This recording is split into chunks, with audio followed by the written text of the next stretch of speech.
अस्सलामु अलैकुम वरहमतुल्लाहि वबरकातुह। बिस्मिल्लाहिर्रहमानिर्रहीम। अल्हम्दुलिल्लाह वस्सलातु वस्सलामु अला रसूलिल्लाह व अला आलिहि व अस्हाबिहि अजमईन। मुहतरम सामिईन किराम, मेरा मौजू है तहारत का बयान, पार्ट नंबर 10। आज के दर्स में हम ये जानेंगे कि फितरी सुन्नतें क्या क्या है और कितनी है। सही बुखारी हदीस नंबर 5889 और सही मुस्लिम हदीस नंबर 257। अब्दुल्लाह बिन उमर रजी अल्लाह तआला अन्हुमा का बयान है कि रसूलुल्लाह सल्लल्लाहु अलैहि वसल्लम ने इरशाद फरमाया, अल फितरतु खम्सुन औ खम्सुन मिन अल फितरा अल खितानु वल इस्तिहदादु व नतफुल इब्ति व तकलीमुल अज़फार व क़स्सुश शारिब। कि फितरत में से 5 चीजें हैं या 5 चीजें फितरी हैं। नंबर 1 खतना कराना, नंबर 2 जेर नाफ बाल साफ करना, यही शर्मगाह के बाल। नंबर 3 बगल के बाल उखाड़ना। नंबर 4 नाखूनों को काटना। और नंबर 5 मोचों को कतरना, छोटा करना। और एक दूसरी हदीस है, सही मुस्लिम हदीस नंबर 261। आयशा रजी अल्लाह तआला अन्हा बयान फरमाती हैं कि नबी करीम सल्लल्लाहु अलैहि वसल्लम ने इरशाद फरमाया, आशरुन मिनल फितरा, कि फितरत में से 10 चीजें हैं। क़स्सुश शारिब व इअफ़ाउल लिहिया व सिवाक व इस्तिंशाकुल मा व क़स्सुल अज़फ़ार व ग़स्लुल बराजिम व नतफ़ुल इब्ति व हल्क़ुल आना व इंतिक़ासुल मा। और मुसब कहते हैं व नसीतुल आशिरा इल्ला अन तकूना अल मज़मज़ा। फितरत में से 10 चीजें हैं। नंबर 1 मोचों को छोटा करना, कतरना। इफ़ाउल लिहिया दाढ़ियों को बढ़ाना, काटना नहीं है, बढ़ाना, छोड़ देना, दाढ़ियों को बढ़ाना। वस्सिवाक मिसवाक करना। और इस्तिंशाकुल मा नाक के अंदर पानी डालना, नाक को साफ करने के लिए। वक़स्सुल अज़फ़ार नाखूनों को काटना। व ग़स्लुल बराजिम, बराजिम मतलब उंगलियों के जोड़, तो उंगलियों के जोड़ों को साफ करना, धोना। उंगलियों के जोड़ों को धोना। और बगल के बाल साफ करना, शर्मगाह के बाल साफ करना। और इस्तिंजा करना। इस्तिंजा करना मतलब कि इंसान क़ज़ाए हाजत करे तो सफाई करे। पानी है तो पहले पानी से करना, अगर पानी ना मिले तो मिट्टी या पत्थर से सफाई करे, तो इसको कहते हैं इस्तिंजा करना। और एक है मज़मज़ा यानी कुल्ली करना। तो एक हदीस में 5 का जिक्र है, दूसरे हदीस में 10 का जिक्र है, लेकिन वो सेम चीज है, लेकिन एक चीज एक्स्ट्रा है। तो अगर दोनों हदीसों को मिला लिया जाए तो टोटल 11 चीजें फितरी सुन्नतें टोटल 11 है। दोनों हदीसों को मिलाकर अगर जोड़ेंगे तो देखिए, अब फिर से गिनती लगाते हैं ताकि आपको ये अच्छे से याद रहे कि फितरी सुन्नतें कितनी है, क्या क्या है। तो टोटल 11 है। नंबर 1 खतना कराना। नंबर 2 शर्मगाह के बाल साफ करना। नंबर 3 बगल का बाल साफ करना। नंबर 4 नाखूनों को काटना। नंबर 5 मोचों को कतरना, मोचों को काटना। तो मोच को काटना भी फितरी सुन्नतों में से है। ये 5 हो गए। और नंबर 6 दाढ़ी को बढ़ाना, बड़ी दाढ़ियां रखना, ये भी सुन्नतों में से नंबर 6। और नंबर 7 मिसवाक करना। नंबर 8 नाक में पानी डालना। नंबर 9 उंगलियों के जोड़ों को धोना, उंगलियों के जोड़ों को धोना। और नंबर 10 इस्तिंजा करना, नंबर 11 कुल्ली करना। ये टोटल 11 है फिक्री सुन्नत है। अब देखिए इसकी मुख्तसर इसकी शरह तफसील। पहला क्या, खतना करना। तो खतना दोनों के लिए, मर्द और औरत दोनों के लिए, बच्चा पैदा हो लड़का हो लड़की दोनों के लिए खतना होता है। लेकिन हमारे यहाँ आमतौर पे लड़का का ही खतना करते, लड़कियों का नहीं करते हैं। नहीं करें तब भी चलेगा लड़कियों का, लेकिन चाहें तो लड़कियों का भी खतना करा सकते हैं, ये भी हदीस से साबित है। लेकिन लड़कों का तो जरूरी कराना है। और इसमें बहुत बड़ी हिकमत यह है कि अगर लड़कों का खतना ना कराया जाए तो उसके पेशाब के कतरे उसके चमड़े में फंस के रह जाएंगे, सही से इंसान तहारत नहीं कर पाएगा और उसको कई बीमारी भी हो सकती है। ये मेडिकल से भी साबित है। तो लड़का की उम्र कितनी हो खतना कराने के वक्त, ये कोई फिक्स नहीं इस्लाम, आपकी मर्जी। बच्चा पैदा हुआ, अब 7वें दिन कराएं, 2 महीने के बाद कराएं, 2 साल के बाद कराएं, 4 साल के बाद कराएं, कोई मुश्किल नहीं। लेकिन खतना होना चाहिए लड़के का। पूरा ऐसा ख्याल है कि खतना कराना है। और अगर लड़की का भी अगर खतना करा दिया तो अच्छी बात है, लेकिन लड़की का अगर नहीं कराए तब भी चलेगा। अच्छा, आज भी अरबों में यह माहौल है कि बहुत सी लड़कियों का खतना कराया जाता है, आज भी, पहले जमाने में और आज भी। अरब के अंदर, मिस्र चले जाए, सऊदी अरब और भी कई मुल्कों के अंदर लड़कियों का खतना होता है।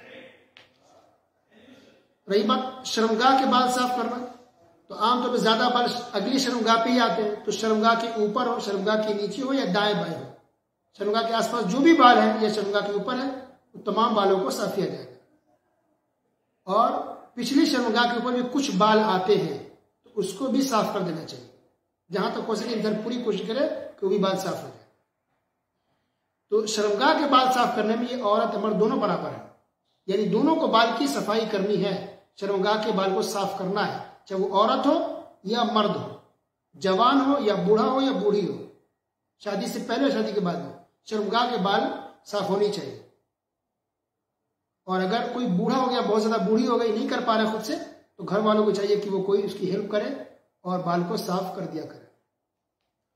ये जब तब इंसान बूढ़ा हो चुका हो तब, लेकिन जब तक इस्तिताअत है, ताकत है, इंसान को खुद ही शर्मगाह के बाल साफ करने।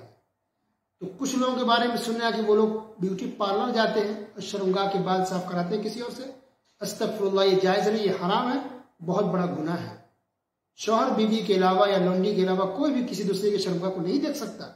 या इल्ला कि इंसान का ऑपरेशन होने जा रहा हो, डॉक्टर को ऑपरेशन करना, शर्मगाह के पास है, तो मजबूरी नजर पड़ जाए यार, दिख जाए तो अलग बात है, वो मजबूरी होगी। वरना इस सफाई के लिए जनरली किसी की भी शर्मगाह को देखना जायज नहीं है। तो जो औरतें या मर्द अपनी शर्मगाह के बाल किसी और से साफ कराते हैं, पैसे दे करके हो या फ्री, तो अल्लाह से डरना चाहिए, गुनाह है, आप गुनहगार होंगे, ये जायज नहीं है आपके लिए। और रही बात बगल के बाल साफ करना, तो बगल के बाल साफ करने के बारे में हदीस में तो यह है कि बाल उखेड़ा जाए, यानी उखाड़ा जाए बगल के बाल को, ये ज्यादा बेहतर है। लेकिन नहीं होता आपसे तो बाल को लेजर हो, ब्लेड हो या जो भी चीज हो उसके जरिए आप साफ कर सकते हैं। हत्ता कि क्रीम साबुन इस्तेमाल करके भी साफ कर सकते हैं। शर्मगाह का भी यही मामला है, आप ब्लेड से साफ करें, उस्तरा से साफ करें, या चाहे तो क्रीम या साबुन लगा लें, किसी भी तरीके से साफ कर सकते हैं, लेकिन साफ होना चाहिए। जहां तक नाखून काटने की बात है, तो नाखून काटने का भी हुक्म है, ये मर्द औरत सबके लिए है। हाथ के नाखून हो या पैरों के, सारे नाखून काटना है। और मोच, तो मोच तो मर्दों को आता है, तो मोच को तराशना है, छोटा करना है, चाहे कैंची से करें या मशीन से, छोटा होना चाहिए।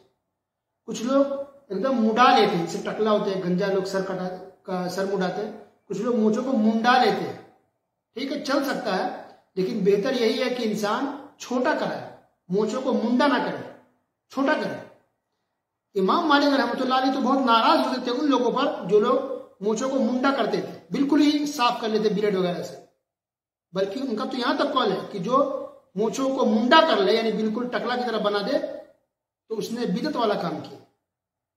और इमाम मालिक रहमतुल्लाह अलैह ने यह भी कहा कि उमर फारूक रजी अल्लाह तआला अन्हु जब बहुत ज्यादा गुस्सा होते थे, तो गुस्से की वजह से उनकी मोछें हिलती थी।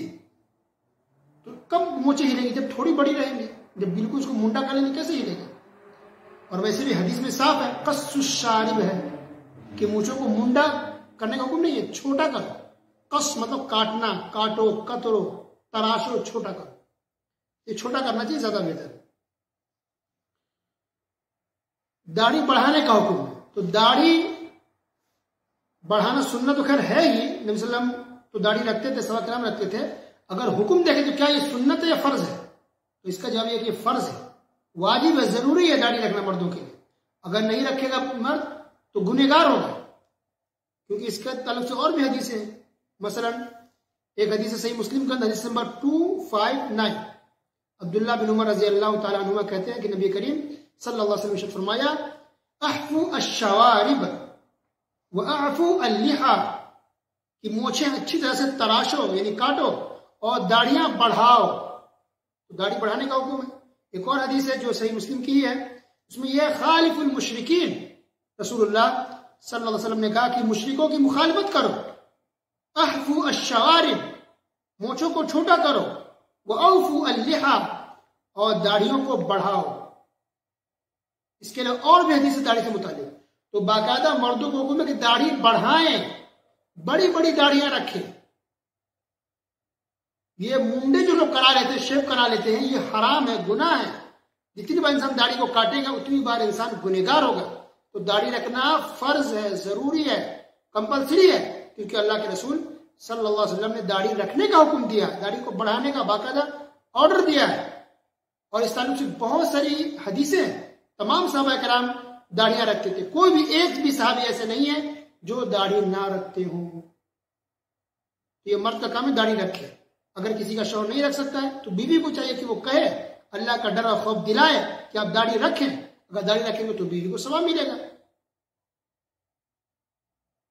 ये दीनदार औरत की निशानी है कि शौहर को अच्छा काम करने का, नेक काम करने का हुक्म दे, जो हदीस के अंदर है, जो कुरान के अंदर है। फिर भी वो काटता तो शौहर बहुत बड़ा गुनहगार है। दाढ़ी रखना यह फर्ज है हर मुसलमान के लिए, वो आलिम हो, हाफिज हो, इंजीनियर हो, डॉक्टर हो, ड्राइवर हो, इलेक्ट्रीशियन हो या प्लम्बर, जो भी हो, किसी भी पेशे से इंसान जुड़ा हो, हर मुसलमान है ना। अब मर्द है, मुसलमान है, तो आप पर दाढ़ी रखना फर्ज है, जरूरी है। ऐसे जैसे आलिम के लिए जरूरी दाढ़ी रखना, इसी तरह हर शख्स के लिए दाढ़ी रखना जरूरी है। और सातवीं चीज है मिसवाक करना। तो मिसवाक करना ये भी सुन्नत में से है। मिसवाक कब करना मुस्तहब है? हर नमाज के वक्त। नंबर 2 हर वजू के वक्त। नंबर 3 घर में दाखिल होते वक्त। नंबर 4 सोकर के उठते वक्त। इन तमाम मौकों पर रसूलुल्लाह सल्लल्लाहु अलैहि वसल्लम मिसवाक करते थे। तो गोया मिसवाक का ताल्लुक सिर्फ सुबह से नहीं है कि आंख खुली मिसवाक कर लिया, दिन भर ऐसे नहीं। हर नमाज के वक्त, हर वजू के वक्त, हत्ता कि कुरान की तिलावत के वक्त भी रसूलुल्लाह सल्लल्लाहु अलैहि वसल्लम मिसवाक किया करते थे। कुरान तिलावत करें, मिसवाक करना, घर में दाखिल हो मिसवाक करना। तो जितना ज्यादा मिसवाक करेंगे उतना ही ज्यादा आपको सवाब मिलेगा, सुन्नत पर अमल होगा। और 8वीं चीज नाक के अंदर पानी डालना। तो जब भी वजू करें नाक में पानी डाला जाए खींच करके, और फिर नाक से पानी निकाला जाए। वजू के बयान में इंशाल्लाह इसको तफसील से बयान किया जाएगा। और 9वीं चीज है कि उंगलियों की जोड़ों को साफ करना। तो उंगली की जो जोड़ रहती है, जो पोर जहां उंगलियां मुड़ती है, तो वहां पर आमतौर पर गंदगी लगी रहती है, मिट्टी कुछ भी, तो इसको साफ करना चाहिए। इसकी सफाई का इंसान को ख्याल रखना चाहिए। और इस्तिंजा करना, तो इस्तिंजा के बारे में तफसील गुजर चुकी है अच्छे से, हर चीज के बारे में। कुल्ली करना, और कुल्ली का बयान इंशाल्लाह वजू के बयान में आएगा। अब ये जो बात है नाखून काटना, शर्मगाह के बाल साफ करना, बगलों के बाल साफ करना, ये जो चीजें हैं ये कितने दिन में साफ करना चाहिए ये आपकी मर्जी है। हर हफ्ते करें, 10 दिन में करें, 4 दिन में करें, 20 दिन में साफ करें, आपकी मर्जी, ठीक है। लेकिन 40 दिन से ज्यादा नहीं होना चाहिए। क्या दलील है देखिए। कुछ लोग कहते हैं नाखून, बड़े बड़े नाखून फैशन में, आमतौर पर लड़कियां, औरतें, कुछ औरतें बड़े नाखून रखती हैं, वो गुनहगार हैं। 40 दिन से ज्यादा रखना जायज नहीं है। और उन औरतों को तो डबल गुना मिलेगा जो 40 दिन से ज्यादा नाखून बढ़ा के रखती हैं, और ये सोच करके किसी गाने बजाने वाले ने रखा, किसी हीरोइन ने, किसी काफिरा औरत ने रखा है, तो उसकी तकलीद कर रही है, उसको फॉलो कर रही है, तो इस बुनियाद पर और भी गुना मिलेगा। सही मुस्लिम हदीस नंबर 258, अनस बिन मालिक रजी अल्लाह तआला अन्हु कहते हैं, वुक़्तित लना फी क़स्सि शारिबी व तक़लीमिल अज़फ़ारी व नफ़िल इब्ती व हल्क़िल आनती अल्ला नतरुक अक्सर मिन 40 लैला। कि रसूलुल्लाह, नबी का नाम नहीं, लेकिन मकसद वही है कि रसूल सल्लल्लाहु अलैहि वसल्लम ने हमारे लिए वक्त को मुकर्रर कर दिया था, टाइम फिक्स कर दिया था किस चीज में? मोच काटने के बारे में टाइम फिक्स कि कितना दिन से ज्यादा आप तक ऐसे नहीं रख सकता, वो काटना पड़ेगा। नाखून काटने के बारे में टाइम फिक्स है। बाल, बगलों के बाल साफ करने के बारे में टाइम फिक्स है। शर्मगाह के बाल साफ करने के बारे में भी टाइम बता दिया गया है। वो टाइम ये है कि 40 दिन से ज्यादा नहीं होना चाहिए, यानी 40 दिन के अंदर अंदर आपको नाखून काट लेना है। 40 दिन के अंदर अंदर आपको बगल के बाल, शर्मगाह के बाल साफ कर लेने हैं। 40 दिन के अंदर अंदर आपको मोच काट लेने हैं। 40 दिन से ज्यादा नहीं होना चाहिए, ये हाईएस्ट है। ज्यादा से 40 दिन, इससे ज्यादा नहीं होना चाहिए। इसके अंदर जब चाहे काटे। 40 दिन हो गए, उससे ज्यादा रखे हुए हैं तो ये हराम है, जायज नहीं है। अल्लाह के रसूल सल्लल्लाहु अलैहि वसल्लम ने वक्त मुकर्रर कर दिया, तो 40 दिन से ज्यादा नहीं होना चाहिए। और ये हमेशा है, पूरी जिंदगी के लिए है, मरते दम तक के लिए, कि 40 दिन से ज्यादा हमारे नाखून ना हो, शर्मगाह के बाल और बगल के बाल ना हो। 40 दिन के अंदर अंदर साफ कर लेना। तो अब कब? उससे पहले 1 हफ्ते में भी कर सकते हैं, 10 दिन में भी कर सकते हैं, 2 दिन में भी कर सकते हैं, 20 दिन में कर सकते हैं, लेकिन हाईएस्ट 40 है, उससे ज्यादा नहीं होना चाहिए। उसके अंदर अंदर आपको साफ कर लेना। ये तमाम लोगों के लिए, औरतों के लिए भी है, मर्दों के लिए भी है, शादीशुदा गैर शादी सबके लिए है। जबकि अल्लाह के रसूल, एक बात ये भी है, एक वाकया कि अल्लाह के रसूल सल्लल्लाहु अलैहि वसल्लम जब गजवा से गुजर रहे थे, आ रहे थे वापस मदीना, तो सहाबा किराम को रुकवा दिया कि रुको, हम मदीना के अंदर भी दाखिल नहीं होंगे, दिन का वक्त था, और कहा कि रुको, हम रात में दाखिल होंगे, ताकि जो खवातीन, जो हमारी बीवियां हैं, वो अपने बाल ठीक कर सके और अपने बालों को साफ कर सके। और इशारा इसी बात की तरफ था कि बगल के बाल, शर्मगाह के बाल जो है वो सब साफ कर सके। अल्लाह अकबर। इस कदर ख्याल रखा जाता था सफाई का। देखिए, अब जो बाल होते हैं टोटल जो हमारे जिस्म में, वो 3 तरह के हैं हुक्म के एतबार से। नंबर 1, एक वो बाल जिसके काटने से मना किया गया है, दाढ़ी का बाल। तो बाल की 3 किस्में, 3 तरह के बाल है। एक वो बाल जिसके काटने से रोका गया है, तो दाढ़ी का बाल नहीं काट सकते, मना किया गया। इसी तरह ये आईब्रोज बनाना, चाहे वो मर्द औरत हो, मना है, करेंगे, काटेंगे, गुनाह मिलेगा। या चेहरा का बाल भी काटना मना है। हाँ, किसी औरत की बाल चेहरे पर ज्यादा आ जाए तब वो साफ कर सकते हैं, लेकिन नॉर्मली जो बाल चेहरे पर होते हैं उसका साफ करना भी औरत के लिए भी जायज नहीं है, याद रखिए। लेकिन आम हालत से हट करके ज्यादा बाल आ जाए, जो भद्दा बुरा लगे, तब साफ कर सकती है औरत। नॉर्मली जो चेहरों पर बाल होते हैं उसका साफ करना मना है हदीस के अंदर। और बाल की दूसरी किस्म ये है कि वो बाल जिसके काटने का हुक्म है कि काटो, साफ करो, उखाड़ो, वो क्या है? बगल के बाल, शर्मगाह के बाल साफ करना है, ठीक है। और तीसरी जो बाल की किस्म है, वो बाल जिसके बारे में कोई हुक्म नहीं है, छोड़ने का भी हुक्म नहीं है, काटने का भी हुक्म नहीं। वो कौन से बाल है? इन दोनों के अलावा, मसलन पेट में किसी को बाल आता है, मर्दों को आमतौर पर सीने में बाल आ जाता है, पिंडलियों में बाल आ जाते हैं, हाथों में बाल आ जाते हैं, तो इसका क्या हुक्म है? काट सकते हैं या नहीं? तो उलमा ने लिखा है कि इसके बारे में यह है कि यह जायज है। जब मना नहीं किया तो जायज है। इंसान चाहे, खास के औरतें हैं, लड़कियां हैं, तो पिंडली के बाल, जिस्मों के बाल बिल्कुल साफ कर सकती है, काट सकती है। जहां तक मर्द है तो मर्द भी काट सकते हैं, साफ कर सकते हैं, सीने के बाल, पेट के बाल। लेकिन बेहतर है कि मर्द ना काटे ऐसे, क्योंकि हर मर्द को बाल आते हैं सीने के अंदर, लेकिन खवातीन को नहीं आते। और वैसे भी खवातीन का मामला कुछ खास है, बहुत सी चीजों में नरमी इख्तियार किया गया है इस्लाम में खवातीन को लेकर के। ये बुरी बात हो गई बालों से मुताल्लिक। जुमा के दिन कुछ लोग समझते हैं कि नाखून काटना मुस्तहब है, तो इस ताल्लुक जो रिवायत है वो ज़ईफ है, एक भी सही हदीस नहीं है, ठीक है। जुमा के दिन काटना चाहे काट सकते हैं, लेकिन ये कहना कि जुमा के दिन नाखून काटना सुन्नत है, तो ये कहना सही नहीं है, क्योंकि हदीस रिवायतें इस ताल्लुक से ज़ईफ है, सही सनद से साबित नहीं है। इसी तरह नाखून या बाल जो आप काटते हैं वो दफन करना चाहिए या आप फेंक सकते हैं, कचरे में डाल सकते हैं? तो इसका जवाब ये है, आपकी मर्जी। चाहे तो आप उसको जला दें, चाहे तो आप कचरे में डाल दें, कहीं भी फेंक दें, और चाहे तो आप दफन कर दें, मिट्टी में दफन भी कर सकते हैं।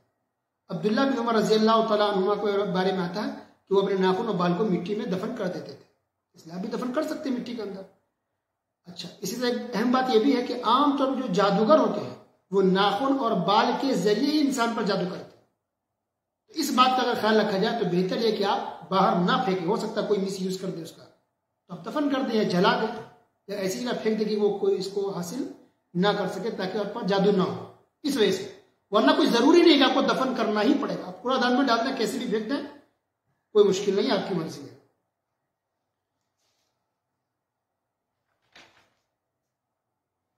नाखून काटने के बारे में एक पोस्टर और एक ऐलान या एक बातें हमेशा फैलती रहती है तफसील के साथ कि नाखून के बाल इस तरह, नाखून जो है वो काटने का तरीका ये है, पहले शाद की उंगली काटेंगे, फिर दूसरी उंगली काटेंगे, फिर अंगूठा की उंगली के नाखून काटेंगे। इस तरह से तफसील बयान की जाती है तो आप समझ लें अच्छे से कि इस ताल्लुक से कोई भी हदीस नहीं है।